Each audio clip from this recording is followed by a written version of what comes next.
నిలబడమ్మా. చెప్పమ్మా, ఏం పేరు నీ పేరు? రాజమ్మ సార్. నిలబడాలి. నిలబడాలి కొంచెం, దేవుని సాక్ష్యం ఇది. నువ్వు కూడా ఇట్లా పెద్ద నిలబడు. నీకు ఆటో మించి కింద పడినారా ఎట్ట చెప్పండి? ఆటో మించి సార్. ఆటో మించి కింద పడినావు, నొప్పేసి కాలు నడసలేకున్నావు కదా. ఇప్పుడు ఇరిగింది. ఇప్పుడు చేయి ఎత్తుకొద్దిగా, నొప్పి తగ్గింది కదా. నొప్పి తగ్గింది. తర్వాత కాలు కూడా నడుస్తున్నావా? నీళ్ళు ఎట్ట మారినాయి తీసుకోమ్మా. పట్టుకోండి.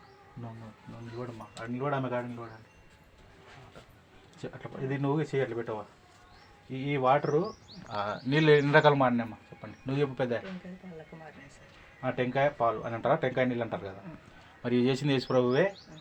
మరి కాలు కూడా నడచలేకుండా ఉంటాయి.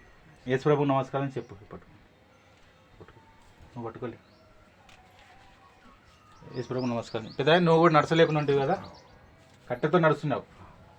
ఇప్పుడు ఎవరు చేయి ముఖం చూసింటే బాగా అయిందమ్మా మీకు చెప్పండి. నా చేయి కాదా, మీకు బాగా చేసింది యేసుప్రభువే. ఇప్పుడు ఈ చేయి ముఖం చూంటే బాగా అయింది. నీళ్ళు కూడా టెంకాయ నీళ్ళకి మారినాయి. యా ఊరు మీది? ఊరి పేరు చెప్పండి, గట్టి చెప్పండి. గట్టి చెప్పాలా. పడిదంపాడు మండలం, కర్నూలుకి వస్తుందే. కర్నూలు మండలం, కర్నూలు జిల్లా. యేసుప్రభు నమస్కారం చెప్పండి. బాగా అయిందమ్మా నీకు. ఈ నీళ్ళు తాగండి. ఈ నీళ్ళు 3 పూట్ల నువ్వు తాగాల. మంచి దేవుడు మిమ్మల్ని దీవించును గాక. ఆమేన్. ఆమేన్ చెప్పండి. ఆమేన్.